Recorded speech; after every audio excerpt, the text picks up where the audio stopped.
So, Mr. Youngblood, you can have up to 15 minutes.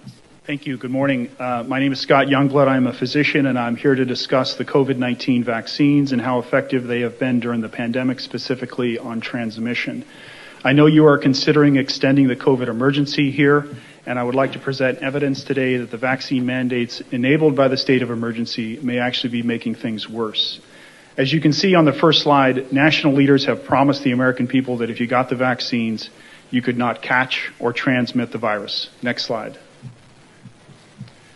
Unfortunately, this turned out to be false. In just the past few weeks, 4 prominent national figures, the President, First Lady, Secretary of Defense, and the CEO of Pfizer, all got infected with COVID-19, some for the second time.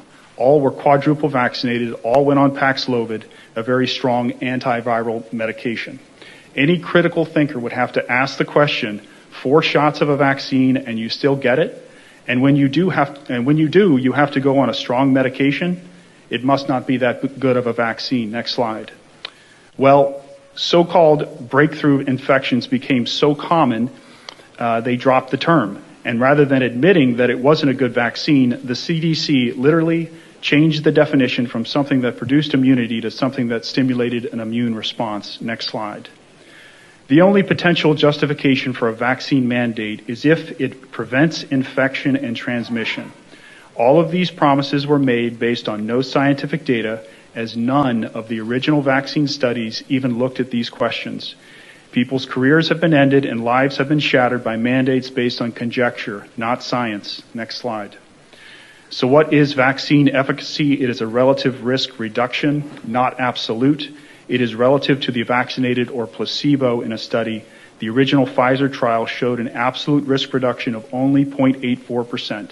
That's less than 1% absolute risk reduction because infections were so rare in both arms of the study. Next slide. By July of 2021, there were major problems with vaccine efficacy. There was an outbreak in Barnstable, Massachusetts among the fully vaccinated. Reports from all over the world showed the vaccinated were vulnerable to infection and transmission. Virus levels in the nose and mouth, a marker for infectivity, were as high or higher in the vaccinated than the unvaccinated.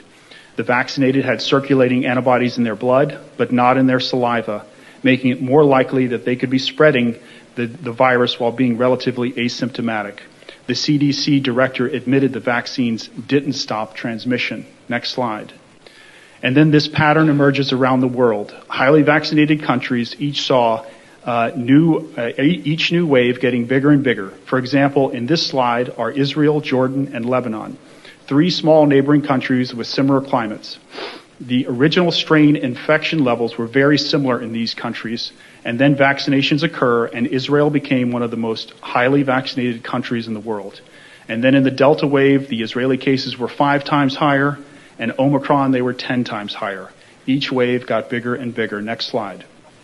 And here is the heat map for counties in the United States for vaccinations on the left and cases on the right. You can see that the most vaccinated counties are also the ones with the most cases. Next slide. Here are the U.S. states graphed out. There is a positive correlation, meaning the best fit graph line is up and to the right. The higher the vaccination rate in the state, the higher the case rate. Next slide. Here's the heat map for countries in the world. Once again, you see the correlation between vaccination rates and case rates in these countries. Next slide. And here are European countries graphed out. Once again, the best fit line is up and to the right. As vaccination rate goes up, so does the case rate. So at the county, state, and country level, this same pattern holds true. Next slide. So here's the typical graph of vaccine efficacy over time. Although initially high, it comes down over a few months, and then at about 6 or 7 months, it actually goes negative. And that's the important point. After these shots, it just doesn't go back to baseline, to 0, it actually goes negative. The vaccinated become more likely to get infected than the unvaccinated. Next slide. This is from last week's New England Journal of Medicine, a study on children after mRNA vaccinations. Peak vaccine efficacy gets lower with each new virus strain, but all go down with time. And at 4.5 months after vaccination, the efficacy actually goes negative and crosses the horizontal line indicated by the red arrow.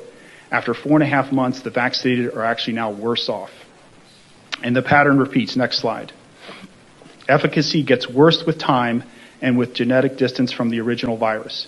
Here's a study from Denmark showing the fully vaccinated with Pfizer had a negative 76% efficacy against Omicron. So that means 176 people vaccinated get infected for every 100 unvaccinated that get infected. Next slide. Here's UK data showing the triple vaxxed were 4.5 times more likely to test positive for Omicron than the unvaxxed. The more doses you can see in the chart, the more likely you test positive. Next slide. Here are infection rates in the United Kingdom. The blue are the vaccinated versus the orange are unvaccinated. In February of this year, at the end of the booster campaign in that country for all adult age groups, the triple vaccinated had higher infection rates than the unvaccinated. Next slide. Multiple studies have shown the superiority of natural immunity. A large study in Israel showed a 26 times higher protection rate for natural immunity over full vaccination. And here is that New England Journal article on children showing that natural immunity without any vaccination is very durable. At 17 months, there is still positive 50% efficacy against new viral strains. So over 90% of the population has already seen the virus, already has natural immunity to COVID by now. Next slide. So what happens when you force a vaccination on someone who already has natural immunity? In this study, children with natural immunity, once vaccinated, had their efficacy go negative after 5 months. Compare this to positive 50% efficacy at 17 months. This is extremely alarming, as this indicates vaccination is harming the natural immunity possessed by the population. Next slide. So why is efficacy dropping to negative and even dragging down natural immunity? How is this happening? Multiple phenomena in vaccine research explain this to include original antigenic sin and antibody-dependent enhancement. Next slide. So today I'm going to talk about antibody-dependent enhancement, or ADE. It is the paradoxical increase in the ability of the virus to infect and cause disease in the vaccinated patient or individual. As a background, the human cell has evolved for millennia to make it very hard for a virus to attach to a human cell and infect the human cell. The human cell is actually very slippery. Next slide. In response to the vaccine, the human body makes 2 types of antibodies. The first kind are neutralizing antibodies, which kill the virus. They do what we want it to do. The second kind of antibodies are non-neutralizing or enhancing antibodies. They bind to the virus, but for some reason they don't kill the virus. And antibodies are very sticky, so not only do they stick to the virus, they actually stick to the human cell. So paradoxically, ironically, they make it easier for the virus to attach to the human cell and infect the cell, as shown here. So with ADE, not only is the risk of initial infection worse, but also the severity of disease is worse, as reinfection is constantly occurring during the disease. Next slide. And this is an elegant study out of Japan that essentially shows that neutralizing antibodies required high concentrations and no mutations in the virus to work, whereas enhancing antibodies still worked at lower concentrations on a mutated Delta strain. This could potentially explain why efficacy goes negative when antibody levels drop. Next slide. Researchers have been trying to develop a vaccine for the common cold for years. Coronavirus is one of the common cold viruses, and one of the major roadblocks over the last several decades has been ADE, in which the vaccines actually make it worse. So to believe that there is no ADE going on with these current COVID vaccines requires you to believe that in 8 months, the biopharmaceutical complex achieved what they could not achieve in decades before this. Next slide. On August 11th, the CDC issued new guidance for COVID-19, specifically for quarantining and testing. They recommended that the vaccinated and unvaccinated should be treated the same, which is to say that after a potential exposure, the risk of infection and then transmission by any person is the same if they are vaccinated or unvaccinated. This admission, although very late, removes the Public Health Foundation for any vaccine mandate, and so these mandates should be withdrawn immediately. The truth may be that as vaccine efficacy goes negative after 6 months, the vaccinated are actually more likely to be infected. Next slide. The COVID-19 vaccines have multiple shortcomings. They have not decreased infection or transmission. They are leaky. They encourage variants. Subsequent waves have gotten bigger. Multiple nations are reporting data showing increased disease among the highly vaccinated. I understand that this contradicts locally reported data. This is from New South Wales in Australia, from September 3rd, looking at hospitalized patients, where only one unvaccinated patient is admitted to hospital versus 173 quadruple vaccinated and 135 triple vaccinated patients. Next slide. And this is just the efficacy side of the argument. Of course, the vaccine is supposed to be safe and effective.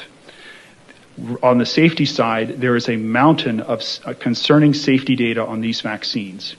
Every reporting system across the world, VAERS, the Yellow Card system in the United Kingdom, the World Health Organization Vigibase, and others, all report more adverse events with these vaccines in 1 year than all other vaccines combined in the history of these reporting systems. It isn't just VAERS, it's a pattern.